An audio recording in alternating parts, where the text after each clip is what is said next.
while we're doing that, do we have any public this evening? Celeste, did we get any? It looks like it's up and running. Everything's recording. Yeah, it looks like it. Yeah. My worry is that the link that's on the calendar, on the public calendar, does not work. So even if public wanted to join, they may not be able to. I mean, they can always write directly to, we should maybe check email to see. So if the link that's on the public calendar is only for people that the board members on their calendar got the video with the password.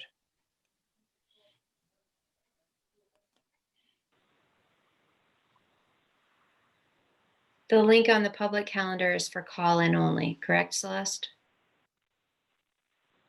On the public Correct. agenda? Yes. And I think that Ben was saying that he could not call in even on that number, Yeah. right? It is on the Taconic and Green site. There's not actually a link. There's it's like there's a link to a Google map. It says meeting on Zoom. You click to map and you goes to a Google site. And it's otherwise. And then I pulled the meeting ID off and the password off that and went to Zoom remotely and plugged it in. And it says there's a password error. So it doesn't let you connect in any capacity. Is there a way for people on YouTube to ask questions there, Celeste, and for you to monitor that? Sure. Yes. Okay, so Yeah, maybe Herb, when you call the meeting to order, you can explain that people, if they have questions and they're watching on YouTube, can type them in and Celeste will read them to the board. Or the comments. I don't know how the typing in with YouTube works. Maybe I should have Celeste do the explaining since she knows how it works. You won't. So if anybody makes comment into a chat to you, Herb. I'm sorry, you patched out for part of that. I couldn't hear. If anyone has a question, I will relay that to you. For Okay. public comment. Okay. Okay, but how do I tell people who are watching on YouTube to try to get in touch with us in the first place?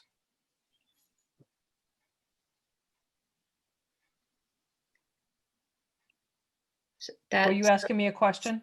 Yeah, how do I tell people who are watching on YouTube how to contact us?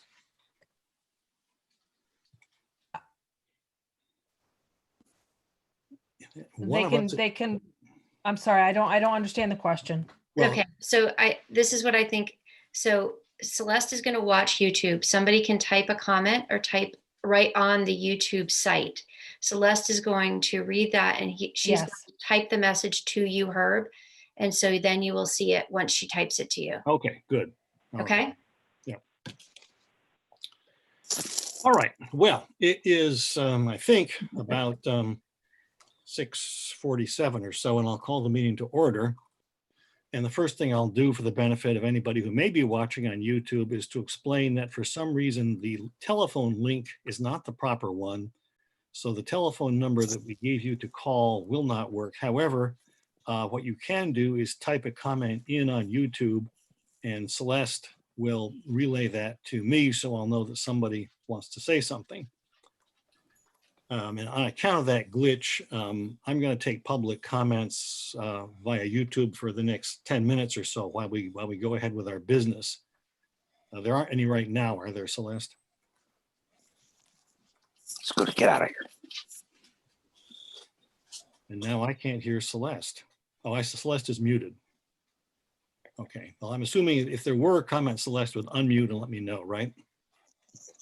Yes, or she'll type you a message. Okay. All right.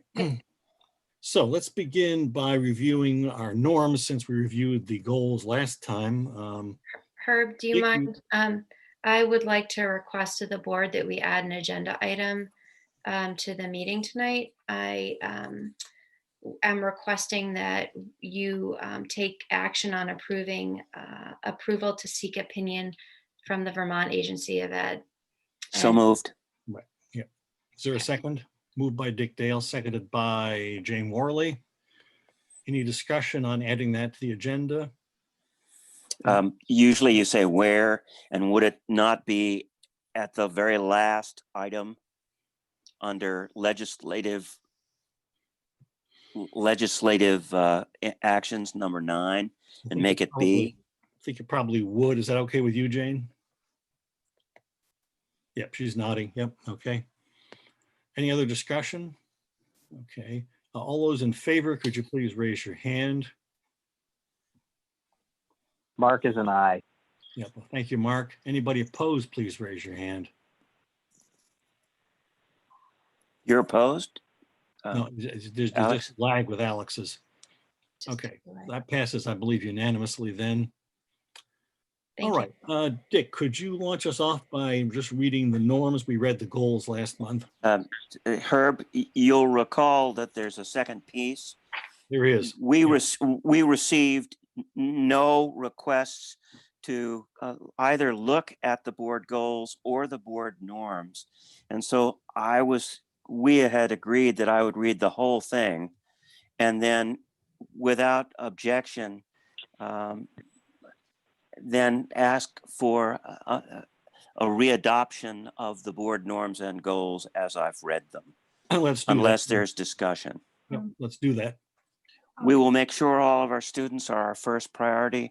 We will honor the distinction between governance and administrative responsibilities. We will set ends policies, executive limitation policies, board management delegation policies, and governance policies, and measure our performance against these policies. We will set goals for our work that are SMART, specific, measurable, attainable, results-oriented, and time-bound. And we will periodically check in on these goals. We will conduct ourselves in a courteous and professional manner. This means we will respect time, follow protocol, speak to the point, be prepared, bring closure to open items. We will make fact-based decisions that are in the best interests of our stakeholders. We will clearly and effectively communicate with all of our stakeholders. Board goals include number 1, governance. The board will implement governance model that looks to the future and fosters a high level of effectiveness and efficiency. Goal 2, community engagement. The board will use a proactive approach to community engagement. Goal 3, equity. The board will use their operational definition of equality as an overarching guide in the policy development. Excuse me, I think you meant equity, right? I did say equity, didn't I? Well, I meant it. As an overarching guide in policy development and decision-making. Goal 4, legislative action. The board will keep abreast of legislative issues and take action when needed to support the district. And I would, to get things on the table, move that these all be re-adopted. Okay, moved by Dick Dale to readopt what he just read, which is also packet page 2. Is there a second? Second, Seconded by Deb Linus. may I make a comment? You sure may. Actually, I did send in a suggestion about goal 4, legislative action. That's the one goal where we really have not paid any much attention to that throughout the year. And I wondered if we discussed it. I think Herb and I went back and forth on this. If we should include that as an agenda item, so that if there are issues, because I assume all of us receive the VSBA legislative updates, and lots of times there's information in those that would be relevant to us. And we also have two of our board members are on the VSBA board, so they would have lots of information about VSBA legislative action, and that if we had this on our agenda, if there was the need to discuss any of that stuff, we'd have a place to discuss it and keep it in front of us as one of our responsibilities. And Dick has his hand up, probably to talk about something that happened during our last agenda meeting. And that is that you'll notice, Deb, that it is on this agenda. Okay. And we all agreed that you were absolutely correct, that this is a goal, and we've got to have it on every one of the subsequent meetings. Okay, good. And can I make another comment? On the norms, where we will set ends policies. One thing that the administration has done really well is to review, they have on their calendar that they review the policies regularly. But I think we haven't really undertaken that yet as a board to review the policies that are our responsibility, and that if we just add to the end of that and review them regularly, we will remember to do that. Again, Deb, the agenda calls for several policy reviews, and it is the intent to pick up with that deferred back in April, where we were going to consider. So you'll notice that tonight we are considering the interpretation of 2.4, and Right. we're also going to get, if you look at the work plan, in October, a review of 2.3, and you'll also note in the work plan in the agenda for this particular year that we're going to consider 2.6 and get an interpretation of that before we get into the budget. And also you'll notice that the board itself is going to have to consider the governance policies. I think you called it 4.2, but it may have been 4.1. So those specific policies for this particular year are slated to be reviewed. And then it further said at our retreat that if we can add one or two more and get them in without overburdening our superintendent, we intend to do that. So I absolutely agree with you.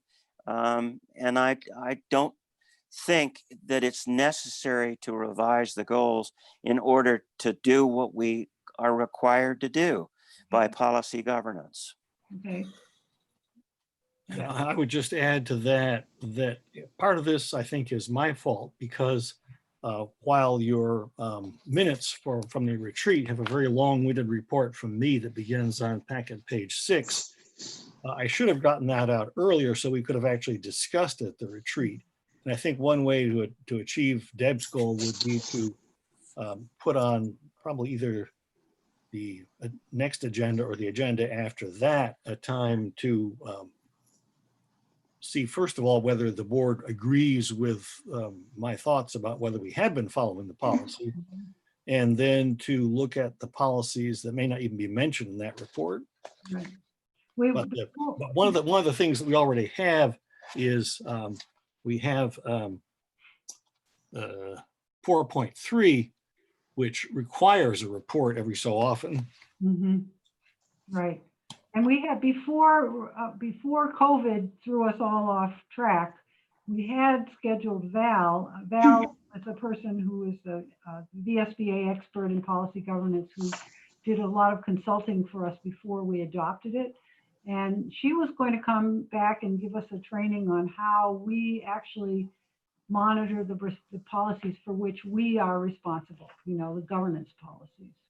So maybe in some time, not soon, we can ask her to do that. Just a question for everybody, then I'll get to Jane's hand up. Thinking about Deb's suggestion, should that come, if we invite Val back, should that be before or after we look over the report that I gave just before the retreat? After, much after, yeah.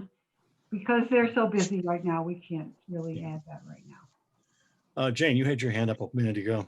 Yes, what I wondered about when I was reading through minutes and agenda items, I understand, that the work of the goals wouldn't be something to create a standing committee. But what I wonder is if it helps us track in the minutes from an administrative perspective and covering business, if something were considered like every agenda, every meeting, there's unfinished business, and then you list underneath those goals, that's one way to continue tracking without losing sight. But just thought I'd mention that because I think that can be handled a little differently in Robert's Rules of Order that might help us for the sake of minutes. I have a question for Dick and Dave and Randy. At our last agenda meeting, did we discuss having what, like, I think what we called a parking lot at the bottom of the work plan for things like that? Yes.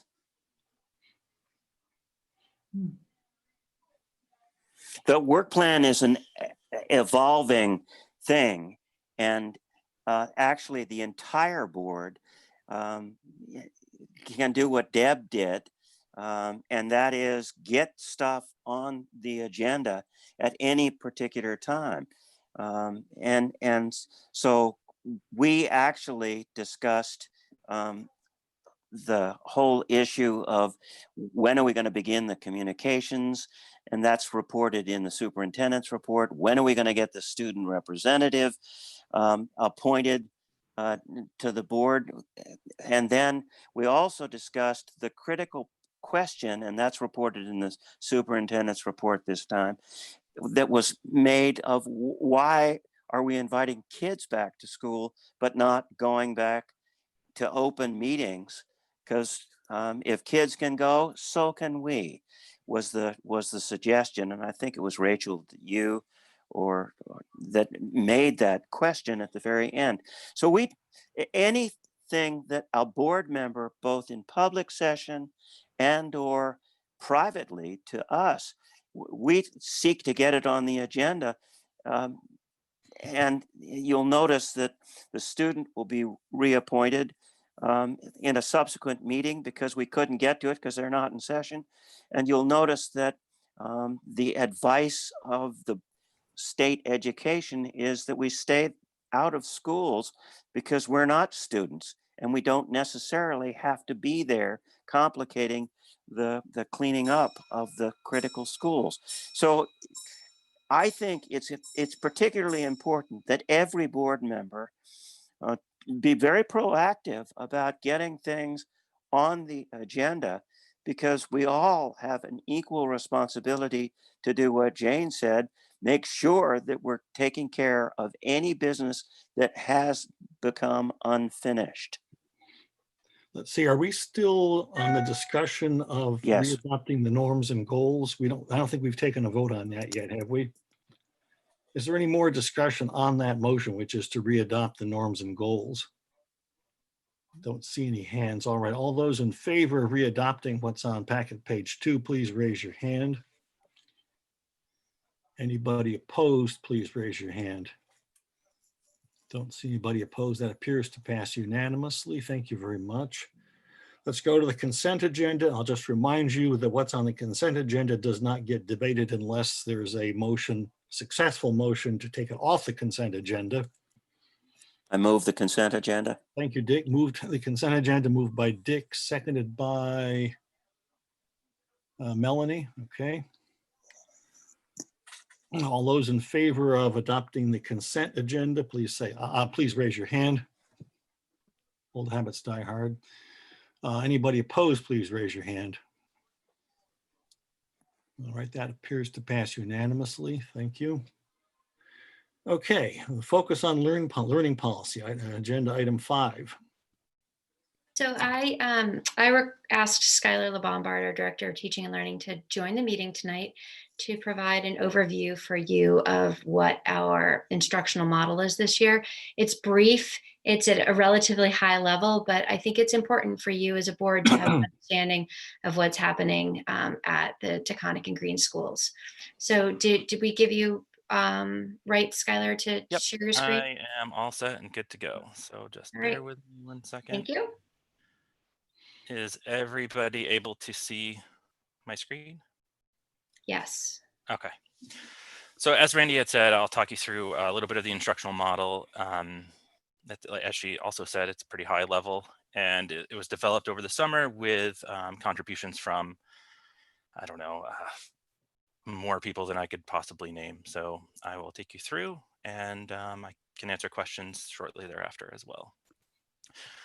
So the design of our instructional model early on, it was important to recognize that even over the summer, we could anticipate maybe a tumultuous fall and not really understanding what phase we would be in or if schools would be open. We had a pretty good sense that it wouldn't be business as usual. So we aimed to create a plan that would allow us to provide some level of consistency, even if we have to deal with a period of building closure. So that was one of the values that we tried to express or get across in this design of this plan. So we came up with this one plan, one class, multiple locations. Part of that was that we knew we wanted to offer different options for students to participate in their education. We knew that people would opt for distance learning, and we were right. We have about 22% of our families that have elected to be at a distance with multiple on-roads to return to school throughout the school year. So given the staff that we have, the most responsible, I think the most efficient way to handle it, they were feeling, how can I connect with families at home, but also connect with students in the room? So you'll see through this design, I think it does a pretty good job at doing that. So we learned a lot from the spring, not only the family surveys, the student surveys, and the teacher surveys, but also just what not to do, quite frankly, things that worked, things that didn't work. From a systems perspective, the spring was really kind of all over the place. We had teachers with various practices in place that we didn't want to stop. So because of that, there was a little bit of diversity and experience for students, and also teachers didn't have the space to get training, or if they did get training, it was while the plane was in flight. So we were able to throw some systems out there over the summer, and we're still, we're close to the start date for students, and we're still making sure that everything runs appropriately. So the main thing that we introduced was the concept of Clever. It's a student single sign-on portal that will help parents not have to navigate a lot of usernames and passwords. That was one of the pieces of critical feedback we received, was that there's too many passwords to remember, too many clicks. And then people just felt like they didn't really know where to go. So because there was such diversity, our support team that was touching base with parents didn't really have the ability to lasso all of this stuff that was going on. So the fall, we have a much more focused approach, and we're keeping things relatively tight with our schools. So these are the two learning management systems that they'll use. We also know that in the spring, synchronous, so that's live person-to-person meetings were scheduled at a variety of times throughout the day. Different classrooms were doing different things. It was really challenging for families. At that time, the economy was more shut down than it is now. So availability, bandwidth, all of those questions really came into play in the spring. So our goal was to establish something that's consistent and reliable so that families can understand there are times when we're expecting students to be live with their teachers through video chat, but those times will be clearly communicated up front, and they will likely not vary very much. So this is what Clever looks like. This is the student portal that every student, if they have a school-owned device, and even if they don't, if they go to clever.com, they can log in with their Google identification that our system has set up for them. And everything they need will appear here. So they can click into Google Classroom or Seesaw. They can do their daily attendance through this portal. Any external application that a teacher uses will also be available here, and it's all sign-in proof. So if it's in this portal, a kid clicks it, and they're automatically signed in to whatever they clicked on. So that helps manage a lot of the, I guess, chaotic experience and frustrations that parents and students experienced in the spring. So I'll just give you a few key points as far as the design goes. We are promoting a community connection. So the idea is that students would meet every day that their in-person counterparts are meeting with their teacher. They would have a 30-minute live meeting, or up to 30 minutes, I should say. So we've had some discussions around the developmental appropriateness of having a kindergartner stare at his or her classmates for 30 minutes. And the fact that there is likely 14 of them, so that can be a little bit chaotic. We wanted to provide a typical 5 days worth of instruction. And that means new learning application and practice and reinforcement.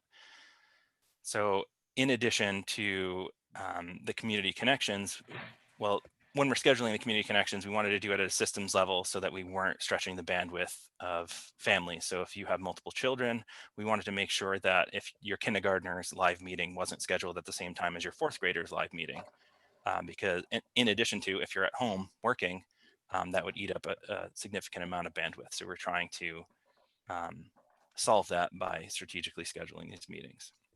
So in addition to lifetime, every day except Wednesday, because Wednesday will be our entirely asynchronous day, and I'll speak to that in a little while. Kids will be making a face-to-face connection with their teacher, regardless of whether they're in person or at home. In addition to that time, there are some live times that teachers will be available, 30 minutes a day. Being available doesn't necessarily mean having to sit on a video chat and wait for a student to interact with them and seek help. It means that they will be providing feedback through the learning management system. They will be answering emails, connecting with families, but there is always that option of video chat as well. So we would ask that people try to reserve that time just so that teachers aren't inundated with all of their distance learners all at once.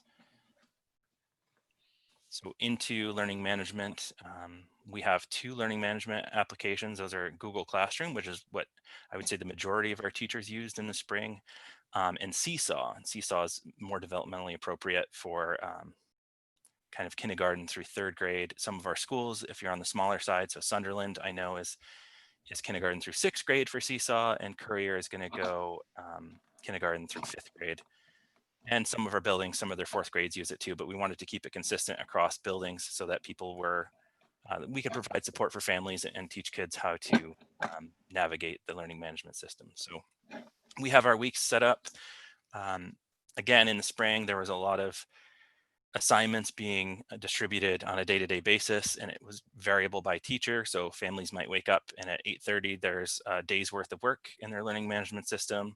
And that might mean an actual hours long worth of work, and then other days there might be 4 hours worth of work depending. So we've really tried to keep it consistent and allow families to expect things will be waiting on Monday and then things will be waiting on Thursday, and that will help just front load and allow it to be predictable for families. And again, the second bullet there, you can see they'll have variable due dates. So in consideration to different levels of support if students are at home, that will allow people to do things on their own time when they can, because we know that if should we experience a surge, people's availability and I guess overall ability to support their students in their learning is variable during those times. So, and certainly as we phase in more students to in-person, we took some consideration there too. So we're really working, we're having teachers work to create a balance of on-screen and off-screen experiences. I know that's of deep concern to some of our teachers. We don't want kids to have too much screen time. And the LMS is not where all the learning takes place. It's really an assignment board and where students complete and turn in their work and get feedback from the teacher. So the goal of doing this is to have every student proficient in being able to navigate a learning management system, to know where to go to get their learning goals, to understand how to submit an assignment, and the different modalities that we have for them to do that. So this brings up Wednesday. Wednesday is a completely asynchronous day. That means that the live meeting that students have with their teacher is not scheduled for that day. This is a day for teachers to plan and prep a lot of the digital learning materials that they'll be doing, responding to students. They'll have that office hour, hopefully at the same time as they would any other day. And this gives students the ability to just work on the work that's put in there for them because it's asynchronous, meaning that it can take place at any time. It's really flexible and allows them the ability to work at their own pace.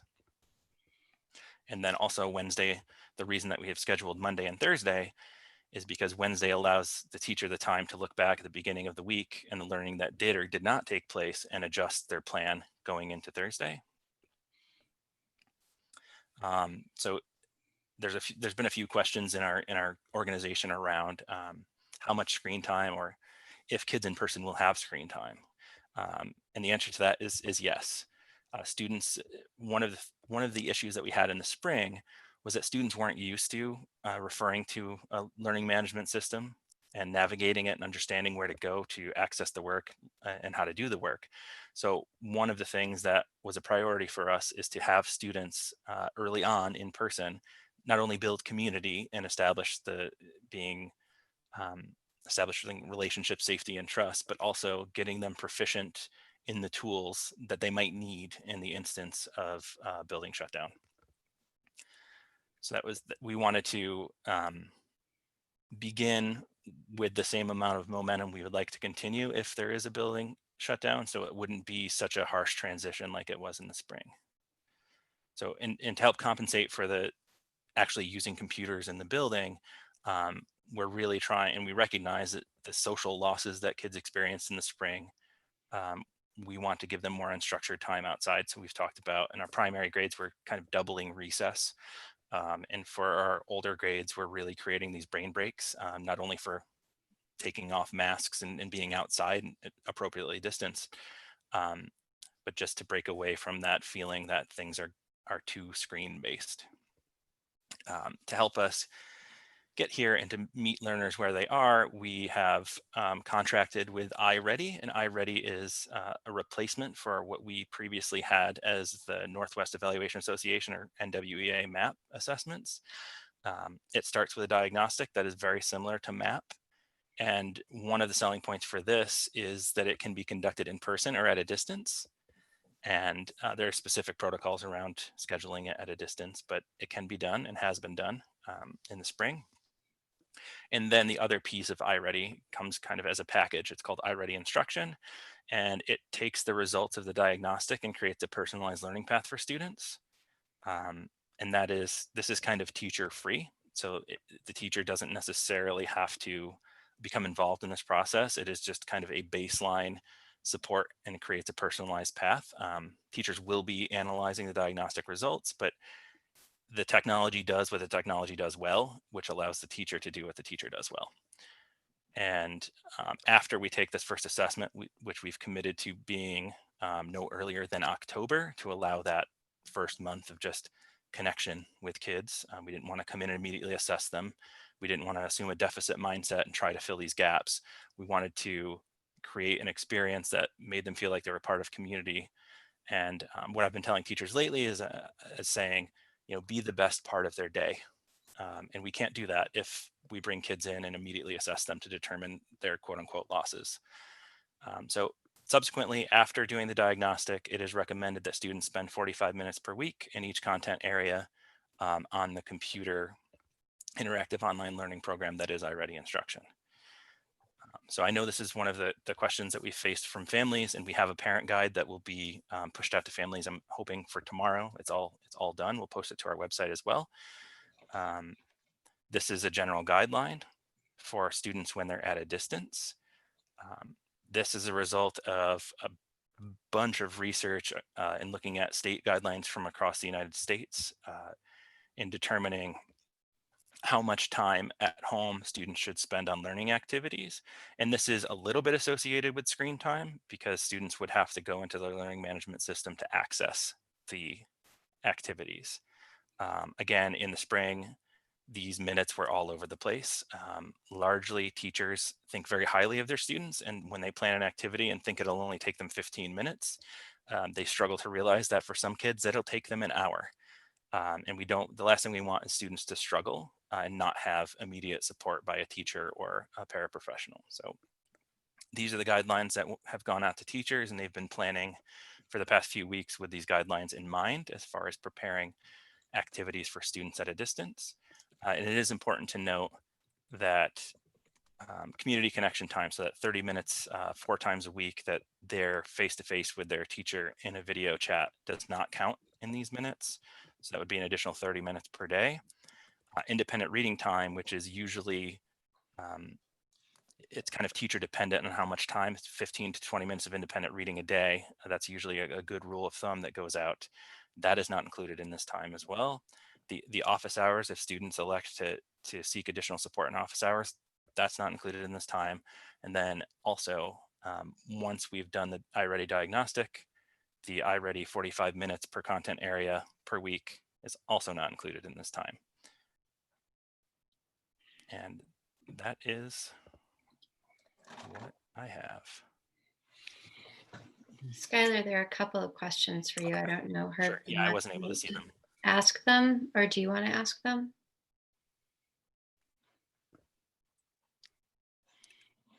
So I can read. You can see them. Okay, go ahead. Yeah, I can see them. I just wasn't able to see them when I was screen sharing. So the first question is, will the switch to iReady mean we lose some of the data and benefit of having built-in data on individual student progress, performance over time? In a way, it may. They're very similar assessments.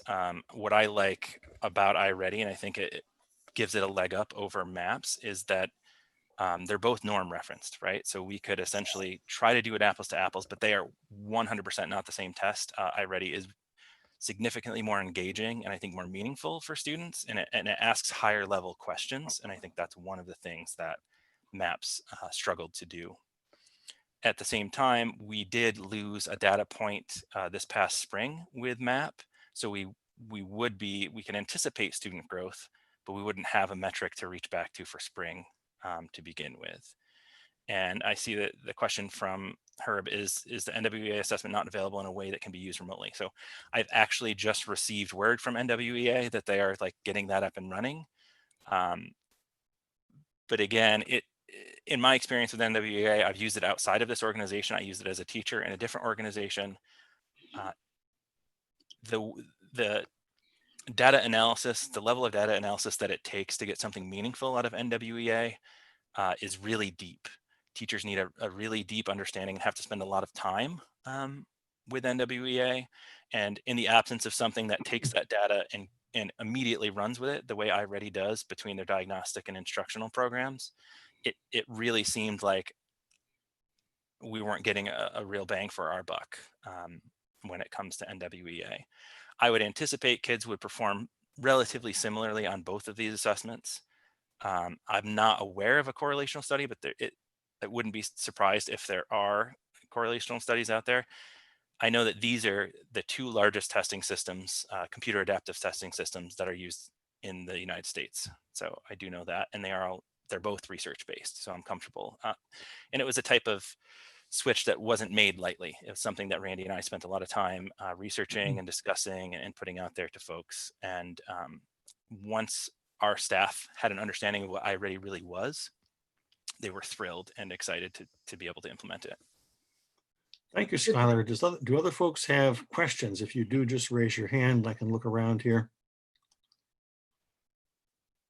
Melanie. Oh, yeah, Melanie. Unmute and go ahead. Okay.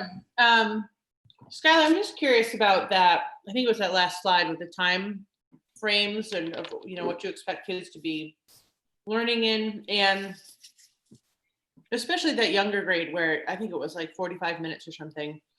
I guess I'm just curious, and maybe you can tell me a little bit more about, I guess my question is, so that's only when they're at home remote learning, but when they're in the classroom, I assume that number is going to be very different. Yeah. Yep. Yeah. So, and so yes, it will be, because we're actually going to lose a bunch of instructional time on protocols and procedures for hand washing and distancing and all of that stuff. There will be significant amount of transition time.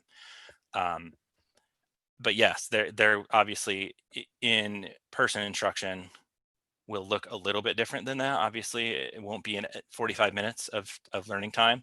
The actual teacher-led learning time, when you think about a kindergarten classroom, the time where they're at a circle and the mini lesson that's like 15 minutes, and they then spend the next 20 minutes doing the activity that they've been instructed on as the teacher bounces around to each kid to provide individual support. So I would look at it as, 45 minutes of actual teacher directed work. The activities themselves throughout the day, it depends on how the family support at home goes as well. So I know personally for my daughter, it took us about an hour and a half every day when we were in the spring. So, and that was not nearly as focused or structured as this. So. All right. Okay. Thank you. Dick, go ahead.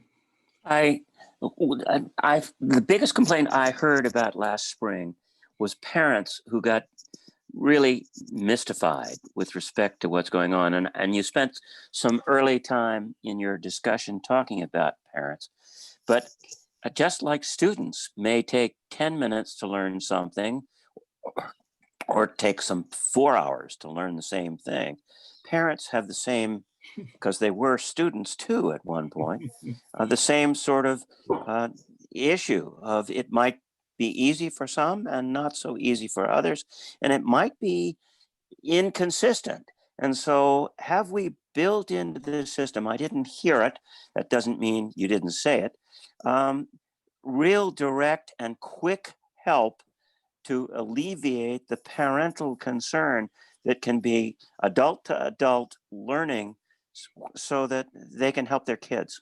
Yep, absolutely. Part of that is Clever to help kind of streamline that portal so they don't have to figure out where to go. We have built a parent e-learning support website that will be stocked with short little videos from our tech integrationist, as well as print resources that have pictures with arrows and in all of that. And part of that, we're kind of able to do that now that we've thrown a lasso on some of the things that are going on and really tried to streamline and paint some white lines. Whereas in the spring, we weren't really able to provide the support because it depended on what school you were at and what teacher you had and what programs they were using. So now we've tried to really streamline that so that we are able to provide that level of support for families. Any other questions? Just raise a hand if you have one, or Mark or Jim, just unmute and ask a question if you've got one, since I No can't see. question. Okay, I don't see anybody. All right. Skylar, thank you very much. Thank you. The next item is the superintendent's monthly update. Thank you, Skylar, very much. I appreciate you taking the time to prepare that presentation for the board. So you all have my superintendent report, and I have a couple of pieces to add because I was talking to somebody today about how quickly things are still evolving. There are a couple of key pieces of information I wanted to share with you today that are new. That are new since I wrote and submitted the report. So the first one relates to sports. So I wanted to let you know that after a number of conversations with our middle school principals and Pat Whalen, our athletic director at Manchester, we decided that we would move forward with offering sports for our middle schoolers. The sports guidance is very, very clear about the protocols to be in place in order to safely participate and practice. So right now, starting in step 2, students are only allowed to practice. And if and when the state moves to step 3, then they will be able to play games. We are going to keep our footprint relatively small for sports. We've got, the beauty is that even within our supervisory union, there are a number of both public and independent schools that have middle school teams. We don't have to go very far. We can stay pretty close to home. But that was a decision that we made at the very, very end of last week. So my expectation is that, all protocols will be very, very closely followed, and the guidance from the Agency of Ed will be adhered to. So I wanted to share that with you.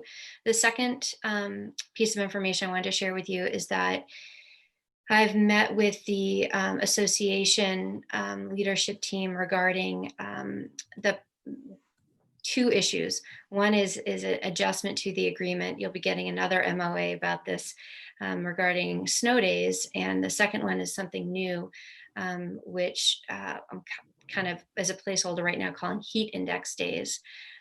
So the idea is that given the fact that we have all these safety protocols and we've got students and staff who are required to wear masks all day, if we find ourselves in a situation where we have a heat index above a certain point, and I'm partnering with other superintendents around kind of what that point is, that we may have an early release in order to send students home. I don't want our students and staff needing to be in kind of extreme temperature conditions while following the protocols we need to related to COVID. And as it relates, and so for snow days in the past, when we had inclement weather, particularly in the winter, students had snow days, and then those days were added to the end of the year.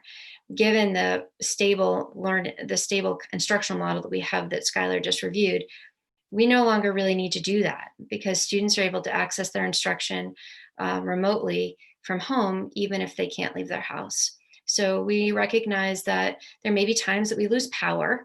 There may be times when we lose internet, but we are going to, we can typically anticipate that the weather might be lousy the next day. And so students may be sent home with paper packets.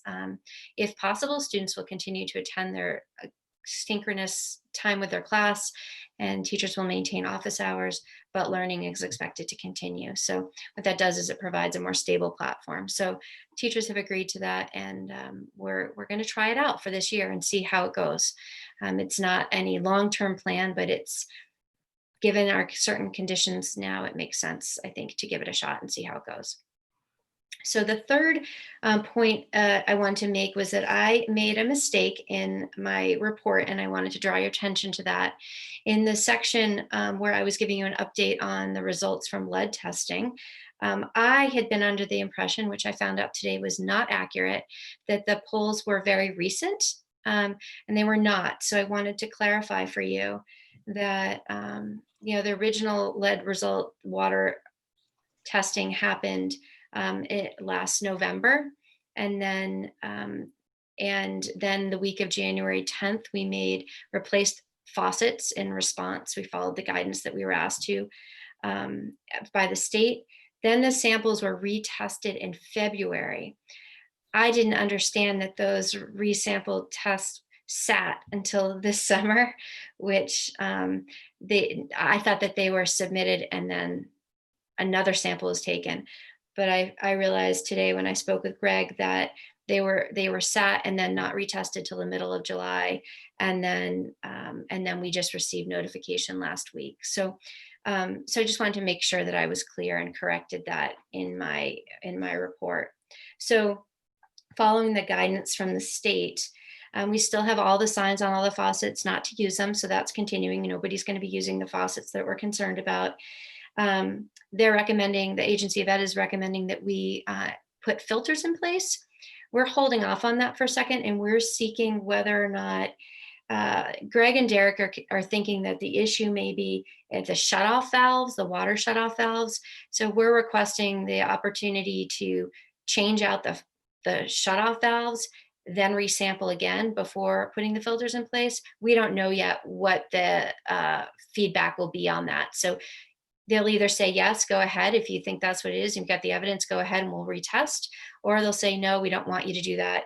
Please just replace the filters. So we're going to wait. As you said, we just got the information last week. So I just wanted to clarify that because I did find out it was incorrect. So if you all have the report. So after that, I'm happy to answer any questions about where things currently stand. Deb, go ahead. I just wondered if you could explain the enrollment figures. It looks like our enrollment is declining.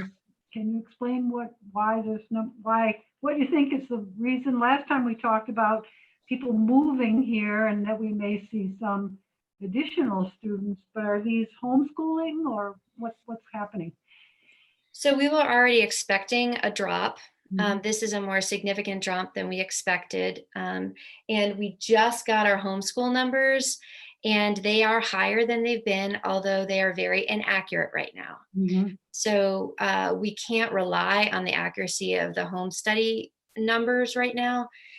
You're correct. I don't know if any of you anecdotally look on like realtor.com, but there are many, many houses that have closed or are pending, but our numbers aren't, at least enrollment in school at this point isn't elevated or increased due to those move-ins.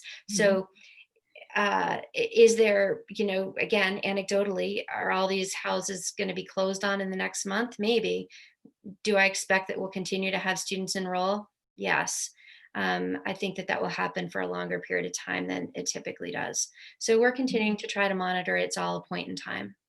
Well, it's interesting. In the VSBA legislative update today, they mentioned that homeschooling will affect our average daily membership, our ADM.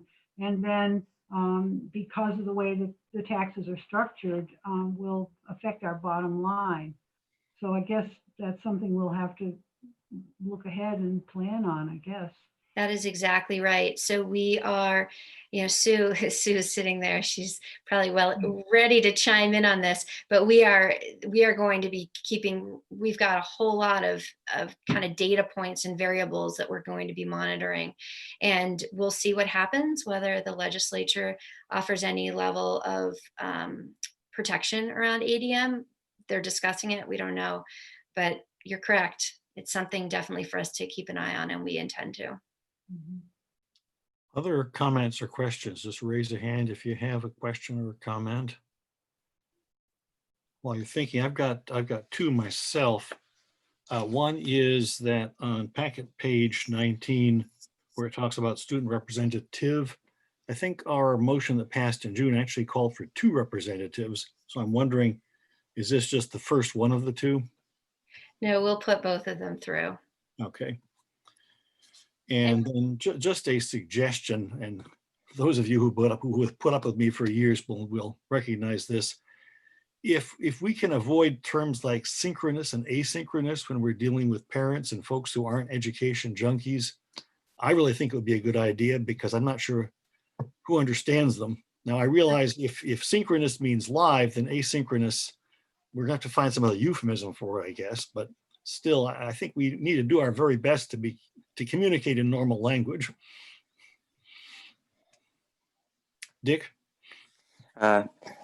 Since we just were apprised by, I think, Melanie, that BBA seems to have 40 extra students, and that will affect our bottom line, because if they come from our district, then they are actually technically part of us, and we have to cover their tuition. Have you got plans to reach out to Mark and get up some preliminary figures on that? We keep that data up to date all the time. We have that information right now as far as the number of students who've enrolled who live in Taconic and Green. Sue, do you have that? I don't have that spreadsheet pulled up. Do you have that information right there? I can grab it.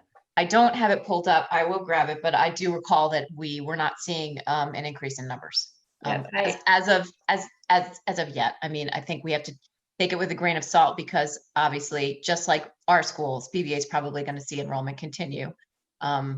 Just like we're going to see that happen over the next few weeks, and we don't have final bills from them, so they're still doing all their checking too. So our numbers are as good as what BVA has right now. And right now we're not seeing an increase. Other comments or questions? If you have your hand up, wiggle. Yes, Jim.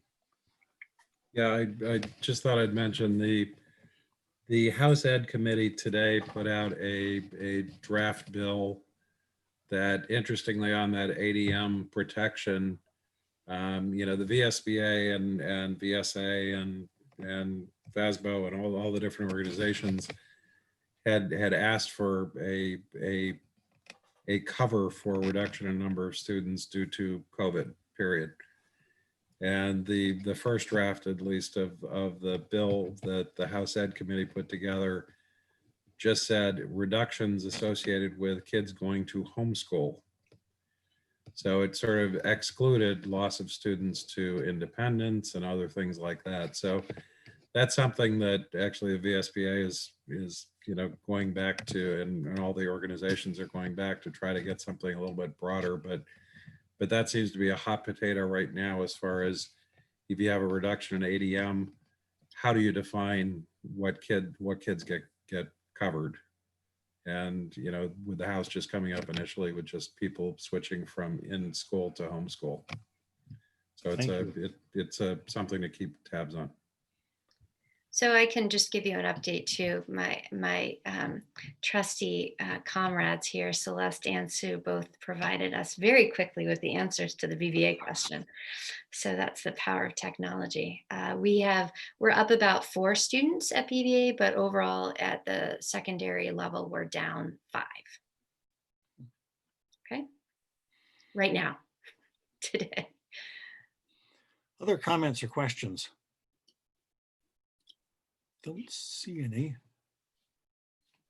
You have your hand up, Hey, waving, so I can't miss it. Jim again. If I could just kind of add on to that, this one thing that we found, David and I being with VSBA, we're, on the board, it's become really apparent, certainly to me, that, on issues like, how do they define the ADM count and all that, if you contact your legislators, it makes a big difference.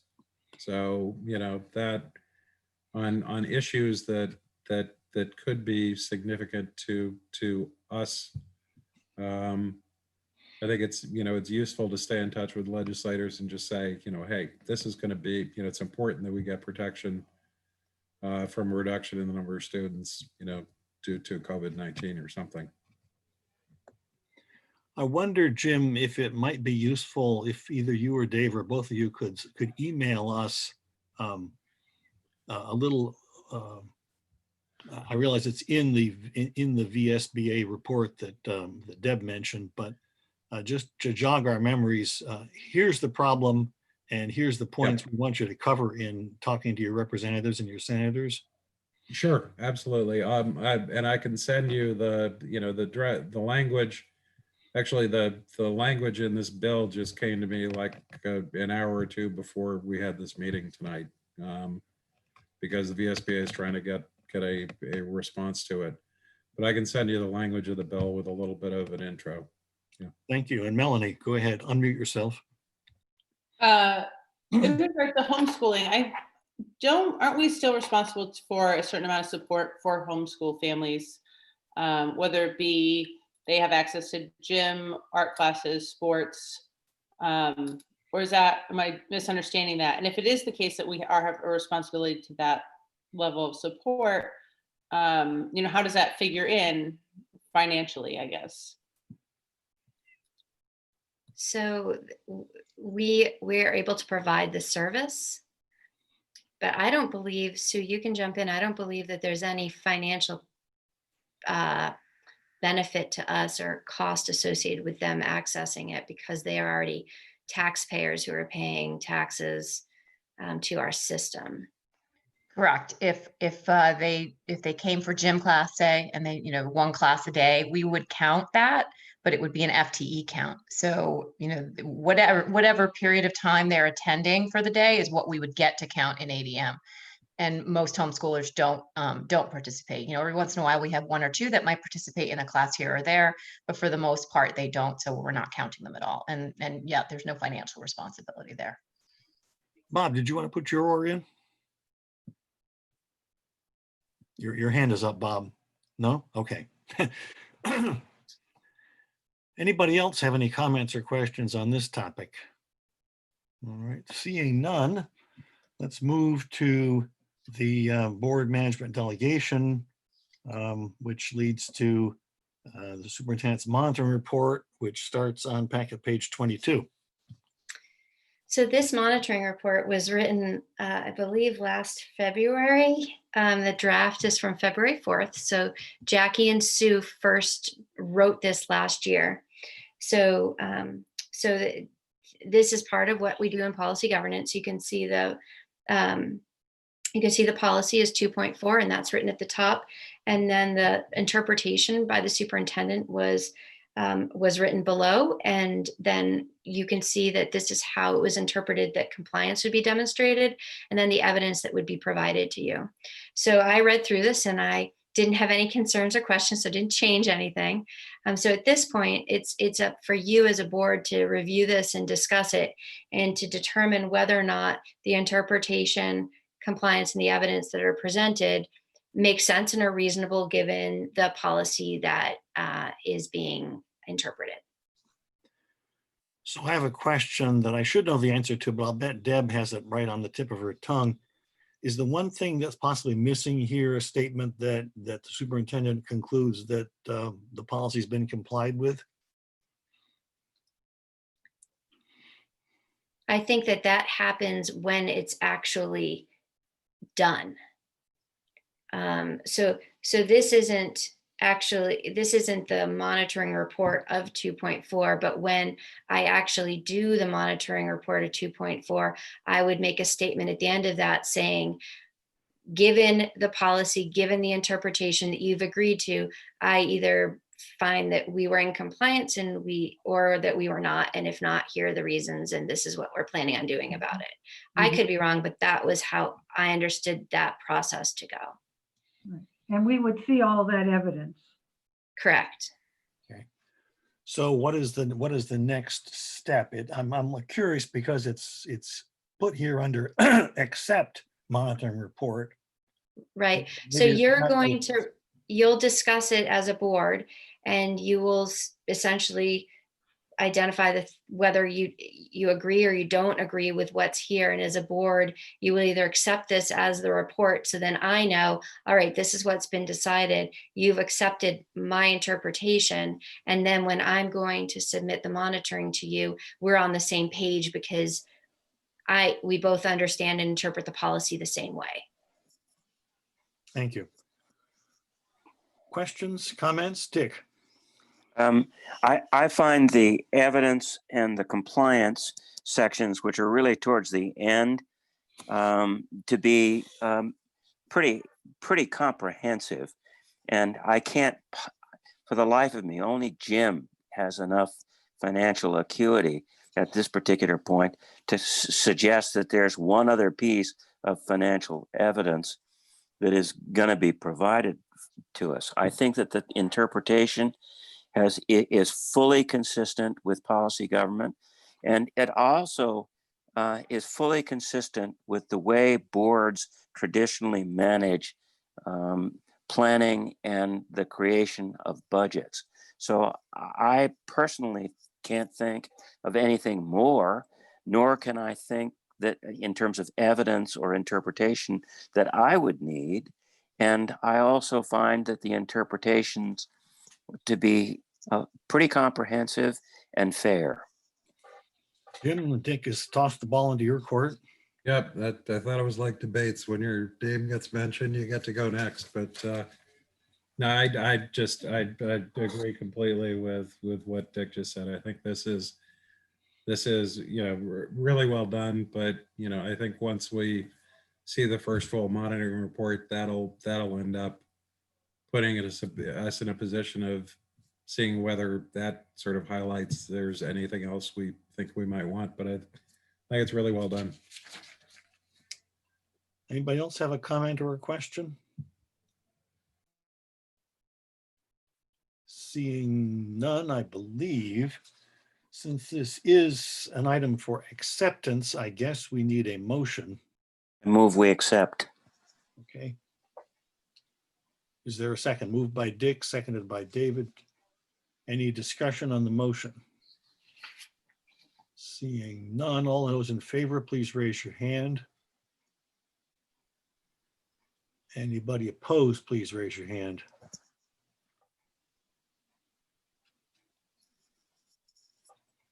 I think there's a time lag with Alex, but I'll find out in a minute. Yeah, okay. So that passes, I believe, unanimously. And the next item would be a memorandum of understanding for redesignation of 2 parent-teacher days. And the MOU is on packet page 25. Yes. A bunch of us have already passed this and been given some very good reasons why it should happen, mostly because it's already happened. So I would move the acceptance. Moved by Dick. Is there a second? Seconded by Jane. Okay. Any discussion?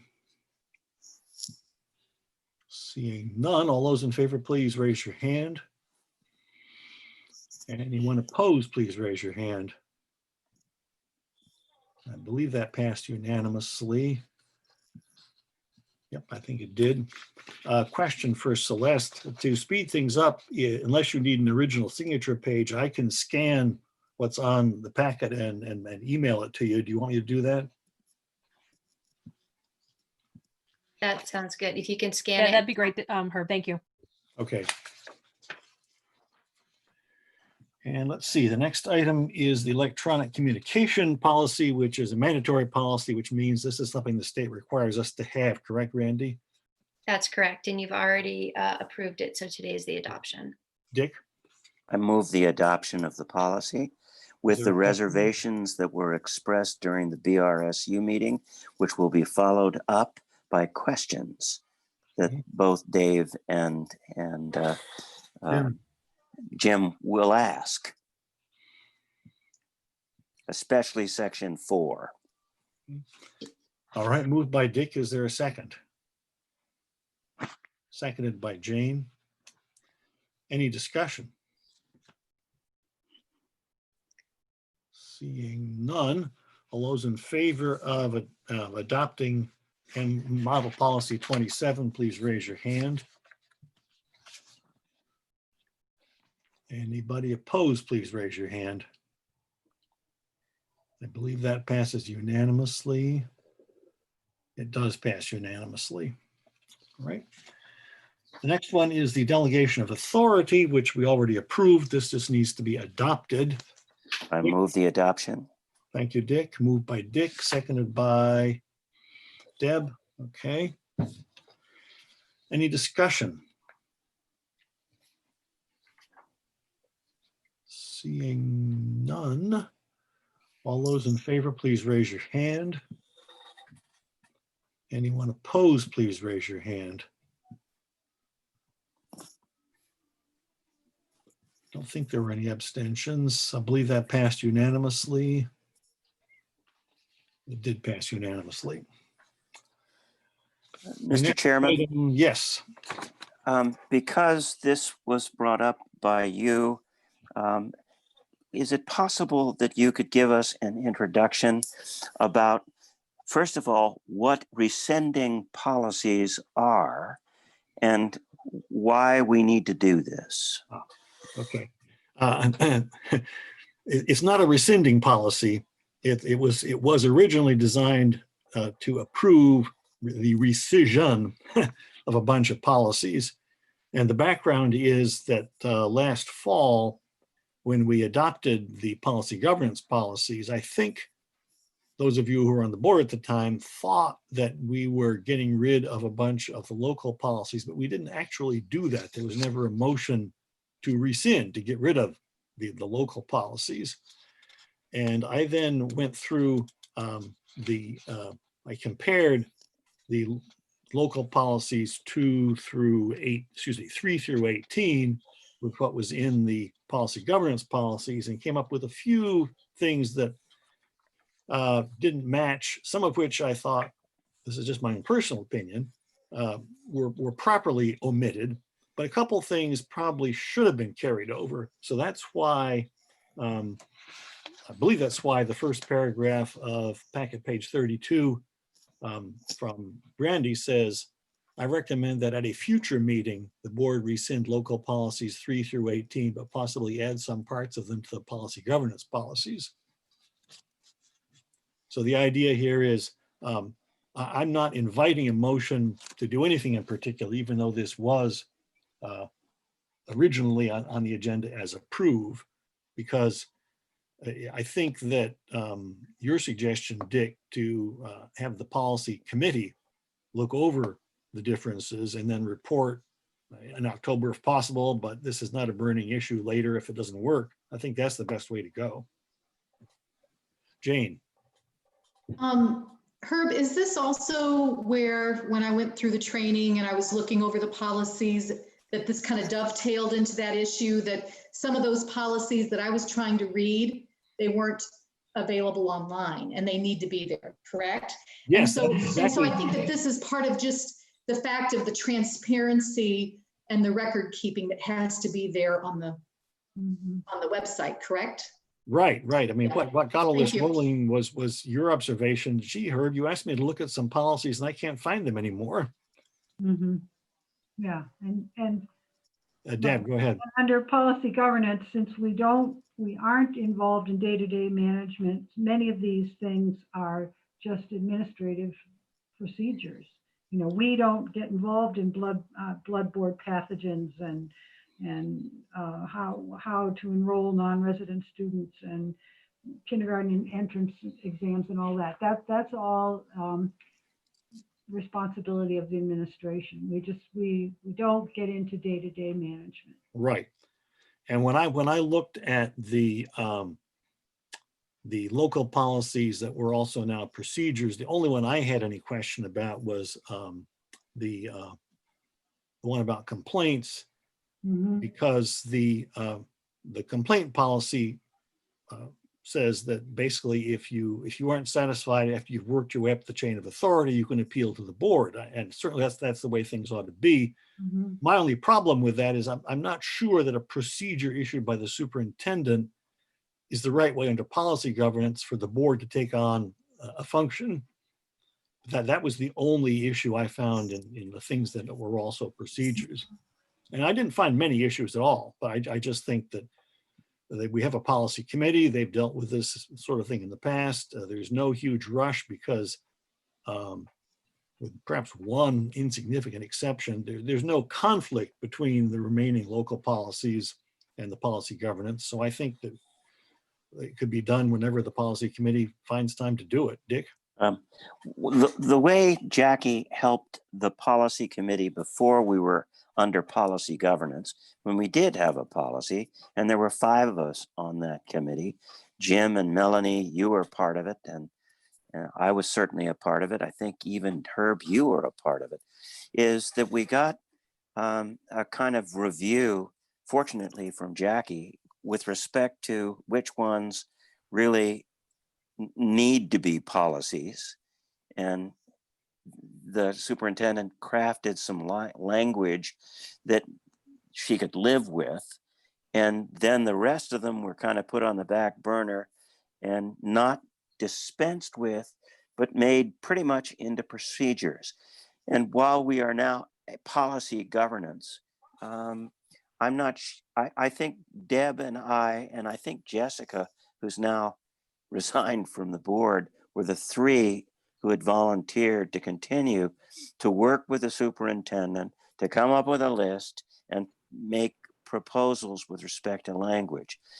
Given the fact that it is not something that is of immediate importance, except for perhaps the complaint policy, perhaps we can defer this to after January 1st in terms of trying to resolve and conclude this particular issue.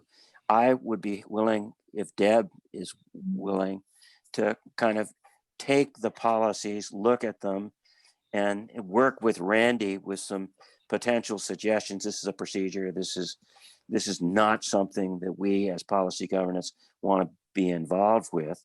And then specifically raise the complaint issue so that it accords with procedures that ought to be followed. So if we could postpone this to January, given everything that's going on now, I think that we can dispense with this particular issue. So I propose that we add it to the January work plan. I think that's a fine idea. Deb, what do you think? Welcome anybody else who'd like to work on it too. I think Jay was probably part of it also. Yeah. Yeah, maybe 3 people at least wouldn't be a bad idea. There's not all that many things I identified, but more than 2 people might be a good idea. Anybody else willing to work on this? Again, given the timeline, which is not urgent. Jane, you're willing? Okay, thank you. Good. We don't have to travel far. Yes. Melanie had her hand up too. I don't know. Sorry. Who? Melanie. Melanie did too. Would you like to be part of it, Melanie? Yeah, I'll be happy to be part of that. Okay, great. So it's Melanie, Jane, Dick, and Deb. Yeah, and some of it is easy. The policies that are required by law, like the one we just adopted today, we can't mess with. But the Right. others that aren't required by law, we have some discretion. Right. We're just going to put together the list and recommendations. That's all we're going to do. Right. And if you look at packet page 32, the only kind of policies that were involved were the local policies. Nobody was suggesting we have to change any of the mandatory policies because we can't really anyway. Right. Even if they are nitty gritty. Mhm. Okay. The work plan is on packet page 34.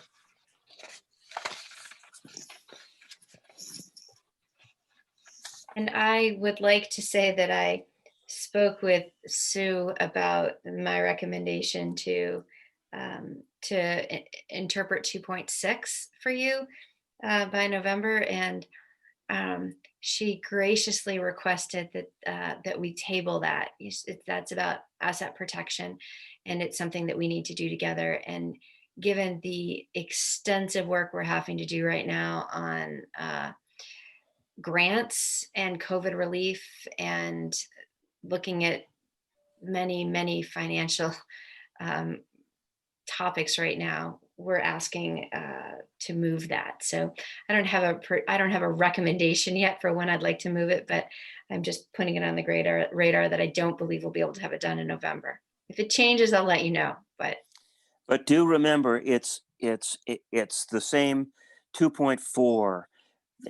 We're not asking for the monitoring report. We're only asking for the same kinds of concerns with this is how I interpret the policy. And here are some of the evidence pieces that we'll include. And so my hope is that we're not expecting a full-blown report on this, but rather it kicks us forward with respect to what should we expect before the year is out and with respect to this critical policy. I think that you're going to have to consider very definitively protection of assets given everything going on in the financing of schools and everything related to it. So protection of assets, to me, is an important thing that we should have a handle on. And I certainly would be happy to accept your first thoughts on this particular issue rather than a definitive interpretation. And I think the timing's right. Anybody else have a thought on that?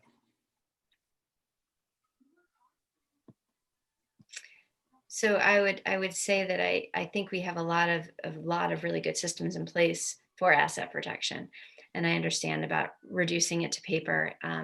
I was making the recommendation based on the work that I know that for you to look at what just came to you on 2.4 took Sue and Jackie many hours of time to thoughtfully think through. And given the feedback from Sue and Jackie on the work that they did last year on this, I understand that this takes a lot of time. And so I'm trying to be respectful of the incredible work that I know Sue is doing, and I need to partner with her on this. We can do everything we can to get it done, but I'm just requesting a little bit of flexibility as we try to do this in the next couple months. Thank you. Any more thoughts on the timing of this would be the draft, I guess, of the asset protection compliance, correct? Yes, it would be your first look at it. Yeah. I kind of feel the same way Dick does, and I don't think that this has to go into excruciating detail, but I'm a little uncomfortable with postponing something that's called asset protection. Jane? I feel the same way because I think as a board, fiduciary protection is like one of our primary, requirements as far as our function. So I think just anything preliminary, just because it just helps us out, I think. Jim, and then Sue, and then Deb. Yeah, I think we can push for it, but at the same time, I think we're all comfortable that, our executive team and whole team has been doing a very good job of ensuring that we have, these kind of protections in place for quite a while. I don't think we're suddenly exposed because we don't have this in place yet. And, just another comment, you look at 2.4, And it's very short and sweet, which it takes a lot longer to come up with something that is that short and sweet and to the point than it does to come up with a 20-page, description. So I've got a little bit of sympathy. I think we're, I think we are all comfortable that the financial management of the BRSU and Taconic and Green and Meadowee and Winhall has been, very, very good and is in good hands. I'm very sympathetic to the fact that there's a whole lot on the plate. I wouldn't want to push this out until next year, but by a month or two. My personal view is I think we're still protected. Part of your comment sounds like the anecdote about the writer that said, here's my 10-page summary. If I had more time, it would have been 2. Sue? Yeah, I think just sort of repeating what both Randy and Jim said is that to postpone preparing this report for you does not mean that we don't have asset protection in place. Obviously, we do. And I think that it does take a long time to try to fine tune exactly how we want to word it for you. And I did share with Randy that honestly, I don't know where I would squeeze those minutes out of. We are just very overwhelmed with work right now. The state is coming at us with lots of stuff. So while I obviously don't want to postpone it either. And, I'm always the one to jump in for more work, but I think I don't feel like I have the brain power for that right now. So we would appreciate being able to set it aside for a little while we try to manage through all of the financial hurdles that the state is throwing at us. Deb? Well, we've just read a glowing auditor's report, so I don't think right now we need to worry. But also, November and December are the big budget preparation months, and that's just a lot of work also at the same time. So I wonder if we could give them a little bit of leeway, at least to get the budget preparation, established before they take on something else. Any other thoughts, comments, questions? Seeing none. Okay. So the bottom go line ahead. here is that even Sue has recognized the importance of trying to get to this at some point before too much time expires. But everybody understands the incredible workload that you're under, and so therefore, I for one take what you need in order to get done what you have to get done, and I'm comfortable with that as long as it doesn't get deferred forever. Jane?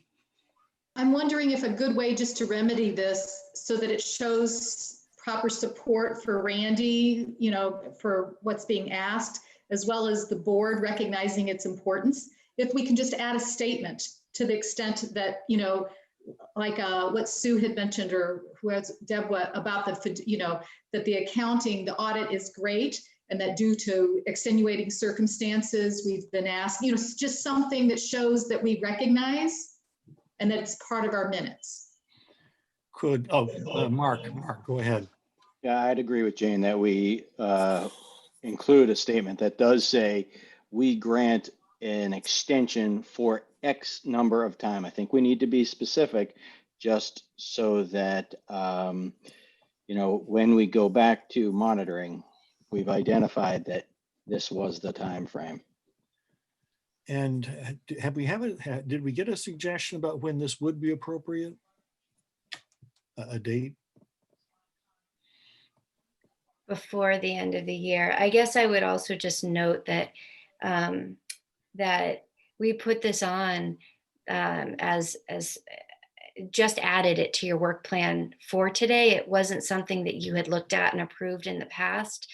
And then as Sue and I are continuing to get exhaustive information from the state of changing expectations, and I talked to her about it, we said, we just don't know that we can meet this. So you haven't actually approved this in the past. It's not a change from anything that you've seen or changed. It was a proposal in the middle of last week that changed over the course of the last week. So I guess I just want to draw your attention to that. I think that, safely we could look at February. And if something happens and Sue and I can figure it out by November, then we'll do it. I can guarantee you we're not interested in postponing this for the sake of postponing it. We also, I certainly understand the importance of us getting all the interpretations and monitoring down for all of the policies, which we could probably look at a lot of the policies and agree that they're all important. Jim? I just pulled out the August 16th package, and you guys actually had review 2.6 in January and accept 2.6 in February at the August meeting, and you moved it ahead to November, December. Right, primarily because of what we were looking at with 4.2. And then also thinking that January was going to be too soon because Sue's going to be finishing up the budget. So again, trying to make some adjustments based on what made sense. Right. And then just thinking you're just everything that happened. What you had before, yeah. essentially, is the request. So it's Mark, go ahead. I think we put in there February, and if we can, perform better then because time has allowed, then that's great. It's still the same time frame that you're reviewing according to the plan. Alex, did I see your hand? Sorry, my kids were going up to sleep. I was blowing them a kiss, actually. Okay. All right. So do we need to put anything in the minutes about this now that Jim has pointed out that actually the work plan from several months ago was all the minutes? All the minutes have to show is that the board was very pleased with the audit report and appreciates the incredible time constraints of the current situation as it evolves, and look forward to potentially receiving the interpretive report sometime in February and or slightly thereafter. That's the only statement we have to make. Mark, is that okay with you?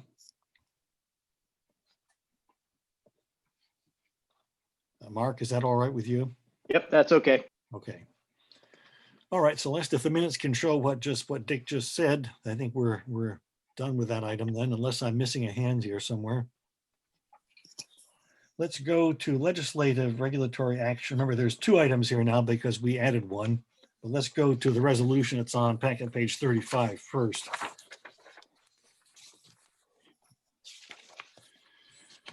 And who wants to speak to that? Wasn't this a resolution that I've lost wasn't it a resolution that was recommended by the state or the SUV or was this Deb's? I don't think this is something. Yeah, this is something that I heard people talking about, and so I tried to articulate it. That's all. But I would love it to be elevated to the status of something being advocated by the VSBA. That would be wonderful. But I just think it's really important for us to weigh in and start to make sure that the legislatures know that there are going to be shortfalls of money. And I know that Randy had talked about the fact that there is money available, but right now there's questions about how to access it and whether they can access it. And so if we can weigh in and put pressure, I think that would help all of the superintendents. Jim? Yeah, actually fairly soon they're going to be, BRSU has the resolution on broadband for education, and there are a whole bunch of other resolutions, and this kind of overlaps with a few that are already, it's too late to submit new resolutions to the VSBA for the annual meeting in October. But I think this is consistent with a few resolutions that that have been proposed for the VSBA membership. So I think the gist of this is going to get discussed for, becoming a resolution for the VSBA to try to push the legislature to make a move on that. All of those resolutions will be, our resolution, the BRSU resolution, got approved by the full board, and they suggested that it get passed at the meeting. And there were positions taken on a whole bunch of others, and there's going to be, in the pretty near future, I think within a few weeks, we should be seeing the list of all those resolutions that were proposed coming out from VSBA. So that's a long-winded way of saying I think the intent here is really good. I think that I think we can individually make this case to our local legislators, and I think the VSBA is going to be looking at something like this for all of the all the SUs and districts in the state to be considering at the VSBA annual meeting. So in the meantime, would the idea be for us to pass this and then have the BRSU staff send copies to our legislators and senators? I think that, honestly, the most impact is not when BRSU staff goes. It's when, residents of when we go to, the Linda Joy Sullivans and the Cynthia Brownings and the Kelly Paolas and, people like that. When we go to those people, it gets a lot more, it creates more impact than when our administrators go. No, I wasn't suggesting this be done in the name of the administrators. I'm just saying if we pass this, who's responsible for transmitting it to the people that can actually do what we're asking? Yeah. And who are those people that you would ask us? I would think that would be all the representatives and senators that represent any of the 9 towns, right? Yeah. Can we go on record supporting the language here as a Taconic and Green district, and then as a board? And if we went on record of supporting the ideas contained in the resolution, then it gives us a little bit more ability to state it's not just our personal opinion, but rather the opinion of the board. And so I would propose then that we, as a Taconic and Green board, support the ideas articulated in the resolution. Would you be moving just to do that, or would you like to move to approve the resolution itself? Either way. Well, now I don't know what the motion is. Well, you made it more definitive. I tried to make it just the fact that the board, the Taconic and Green board, rather than any other agency, supports this particular resolution. Okay, so your motion now is to approve the resolution, correct? What's on packet page 35? I'm just trying to get this straight for the record, that's all. Dave, you're going to have to help me. No, I'm happy to help. Thank you.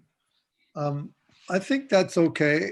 I think the encouragement and the way that this can be most successful, from what Jim and Dick are both saying, is that we as individuals can take this resolution or take a form of it and send a note to each of our representatives. But if we as a board kind of it's not an official resolution that would be sent to the VSBA, but it's just, can the board take a position and say, this is something we feel strongly about, and we want all of our representatives to be aware of that, and then we can take that individually. Oh, yeah, definitely. I mean, look at our policy governance, look at the comment that Deb made toward the beginning of the meeting. If anything, we've been shirking our duties in that regard. Right. So this is an opportunity. Yeah, so I think we have a motion by Dick to approve the resolution. Is there a second? Seconded by Mark. Okay. Any further discussion?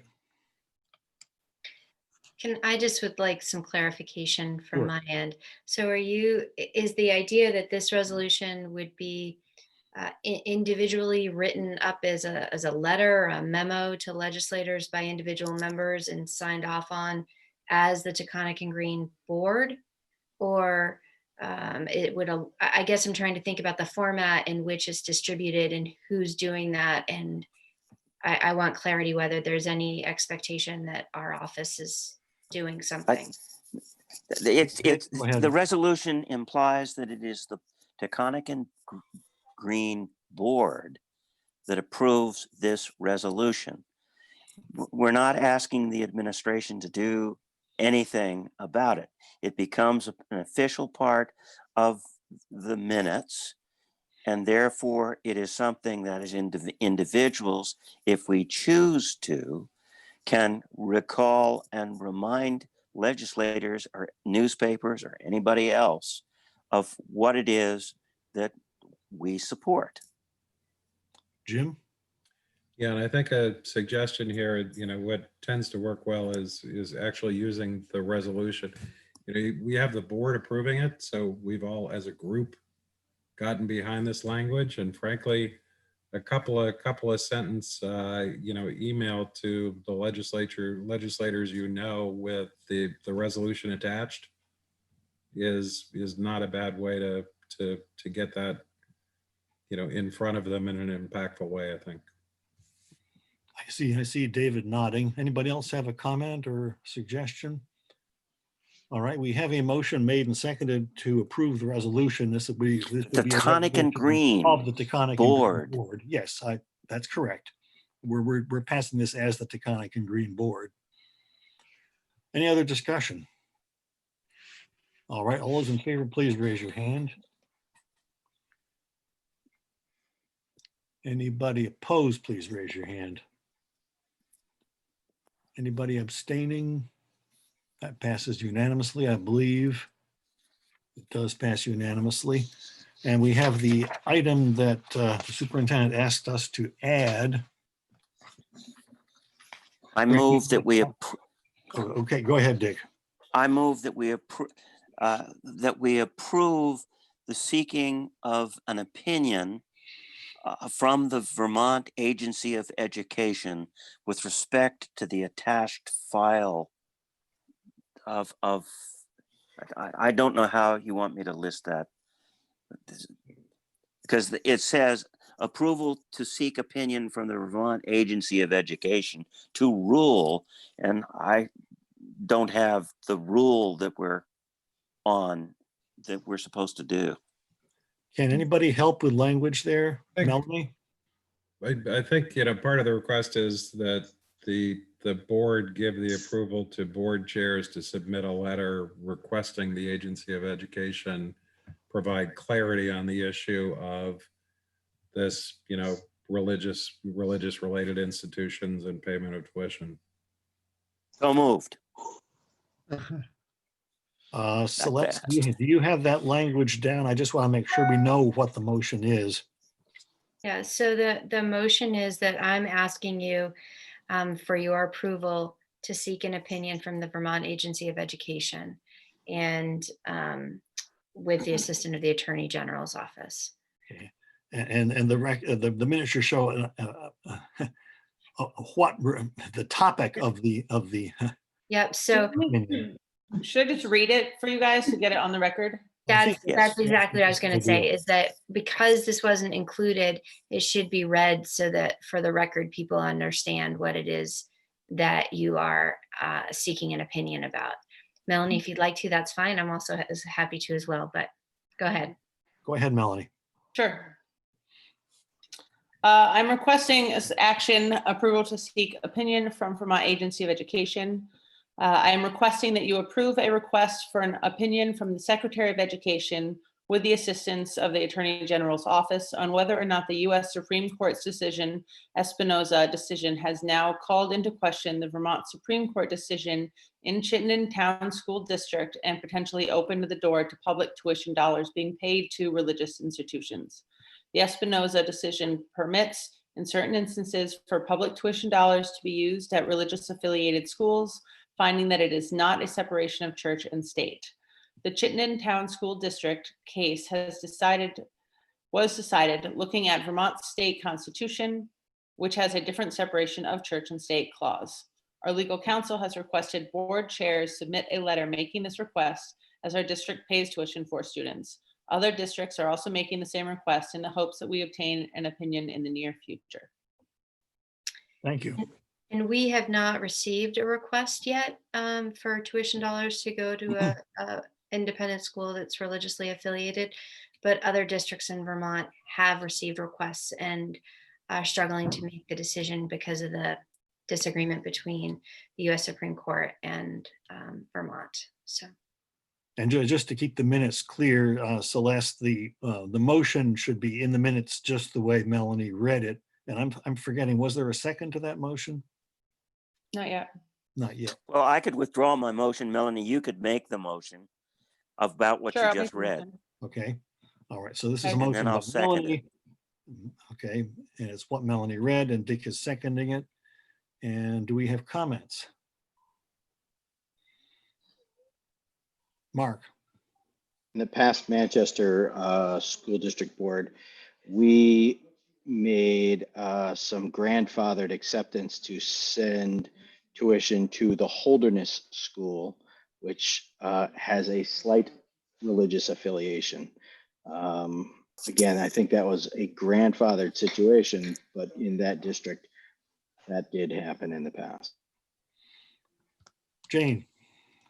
Randy, I'm really glad to see that you added this. I actually, when I heard this on NPR, I just was thinking, wow, school boards are going to be on this. I think it's really important and proactive that we're inquiring about an opinion on this. Anybody else?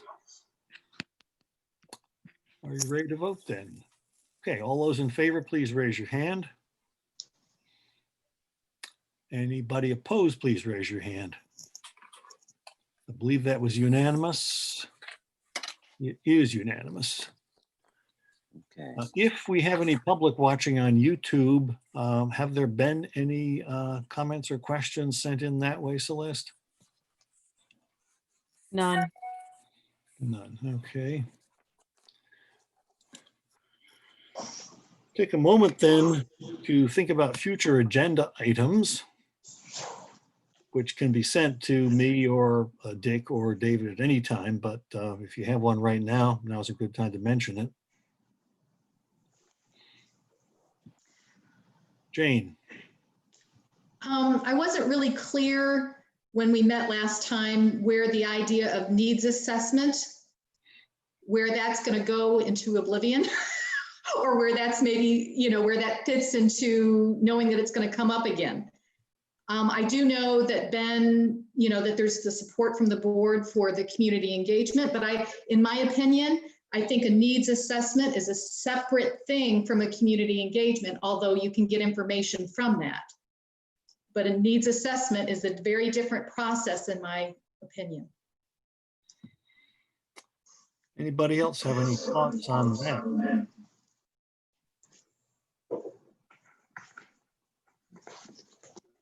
Can I ask? Yeah, go ahead, Dick. Yeah. Can I ask Jane? Jane, I think it's important that that your idea come before the board and be explored.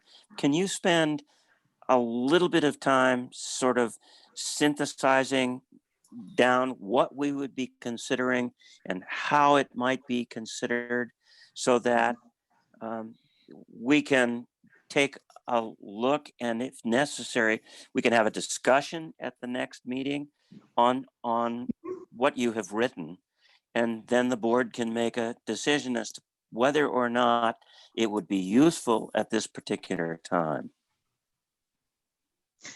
So you're asking me to comment now or comment? Take some time and put it on paper so that the board can then bring it up at the next meeting and we can discuss whether we need to do it or want to do it or anything else. I think it's an important idea.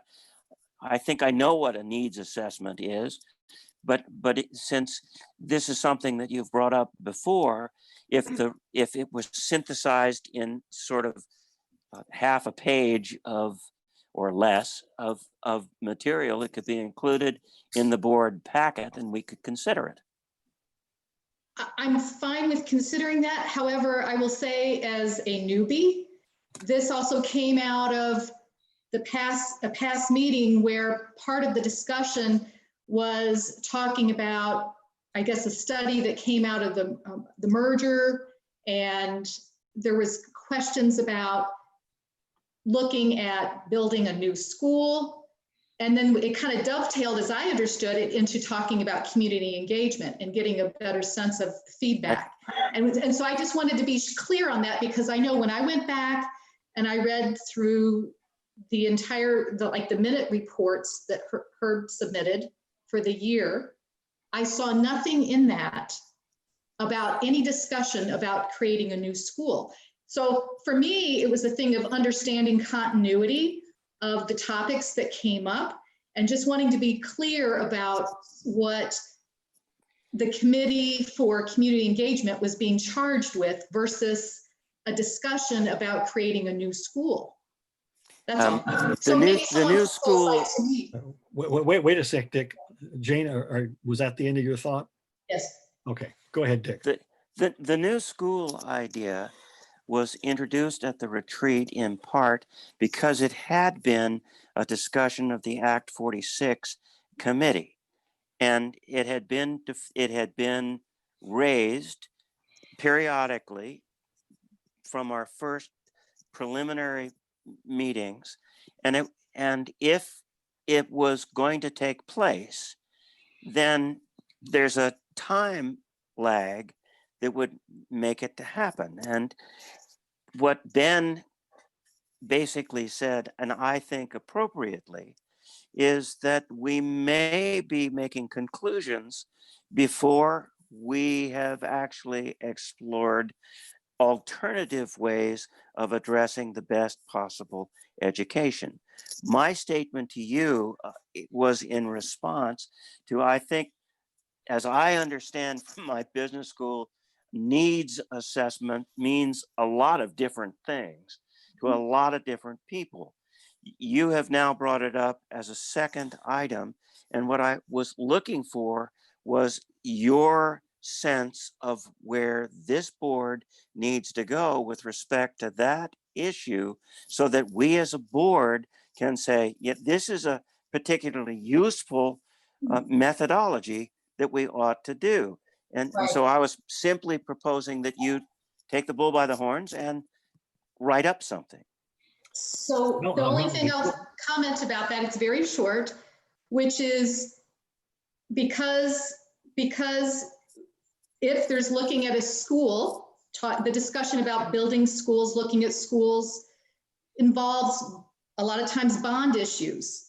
And those kind of discussions, I think, warrant making sure that there's clear research, that's done in a very objective manner.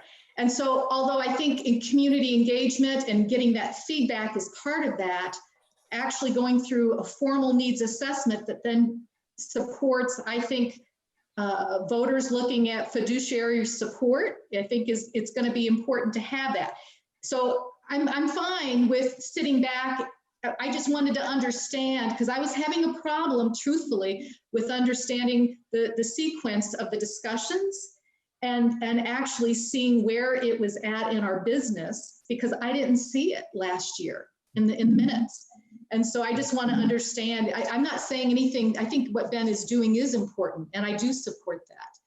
But Melanie's been waiting to speak. Yeah, I want to mention, I think these are two separate issues with community engagement and the building of a new school building. And just, in the past, when we have talked about closing schools or anything of that nature, it is my understanding that the way the board has acted in the past is that there's always a needs assessment done with any kind of a decision like this. And I think we went through it at Sunderland School. There's discussion of closing the school. We went through a needs assessment we hired in someone, and they said it didn't make any sense to close the school. So we didn't.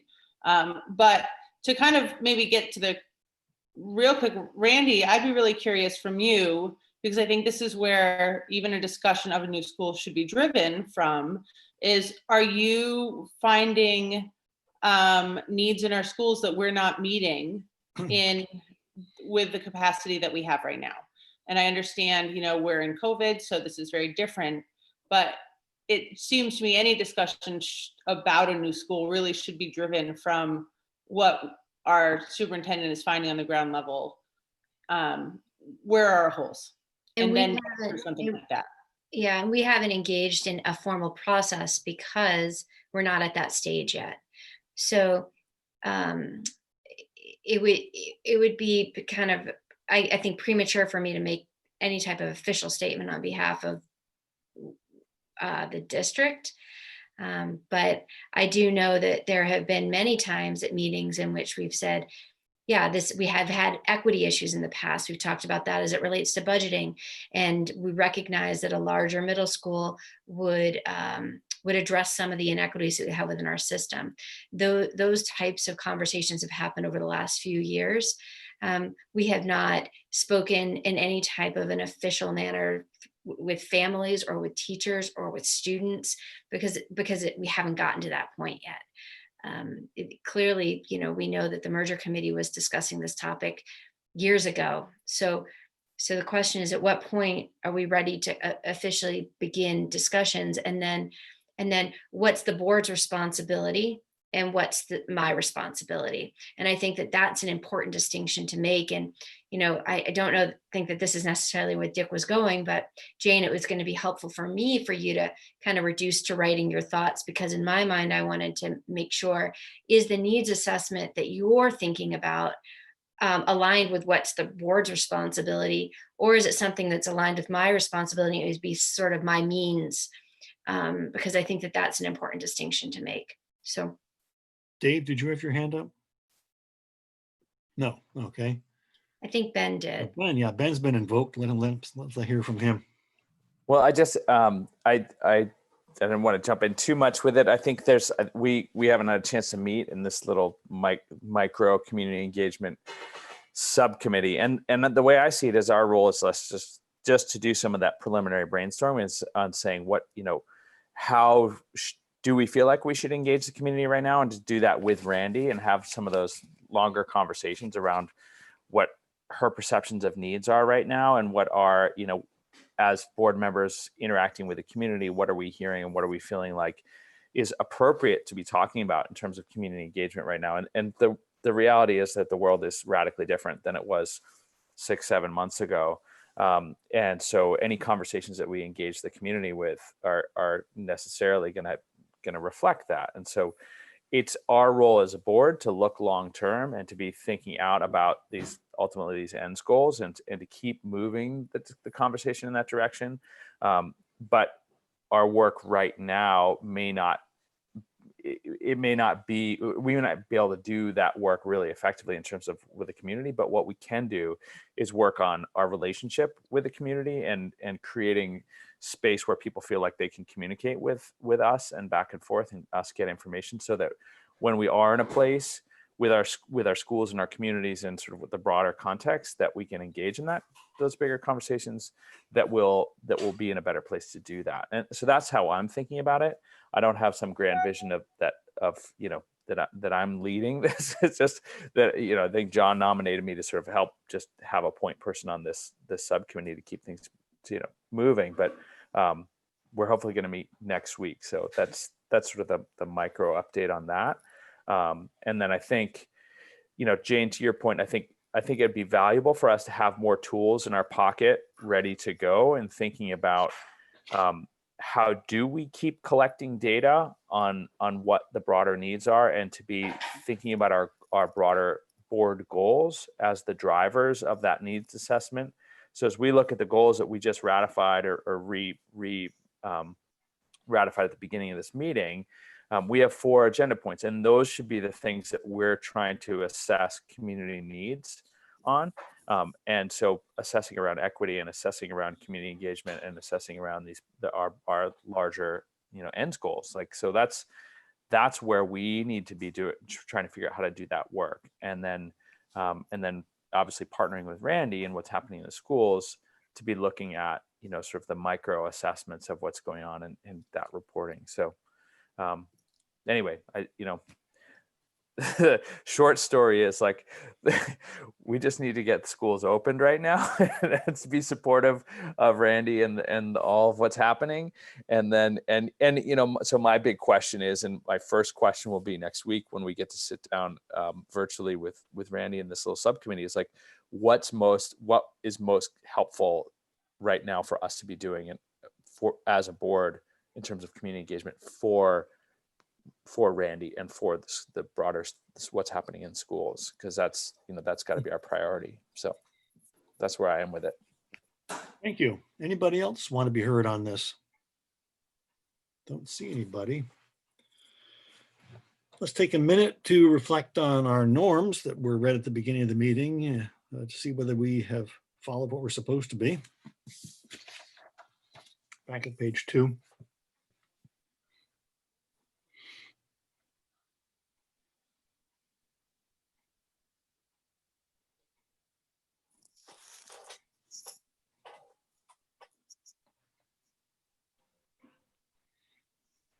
Deb. I was just saying, on our board goals, we made up for a lot of lost time on legislative action this time. Yeah. Any other thoughts about the norms or the goals? All right, our next meeting is October 6th by Zoom. There's one motion left. Dick? I move for adjournment. Okay, is that a second, Dave? Yes, okay, moved by Dick, seconded by Dave to adjourn. All in favor of adjourning, please raise your hand. Anybody opposed, raise your hand. Congratulations, Alex. You made through your first official board meeting. Yes. Thanks, everybody. Thank you for joining us. Okay, it's roughly 8:40. We took a little less than 2 hours, not so bad. We're adjourned. Good night, everyone. Good night. Good night.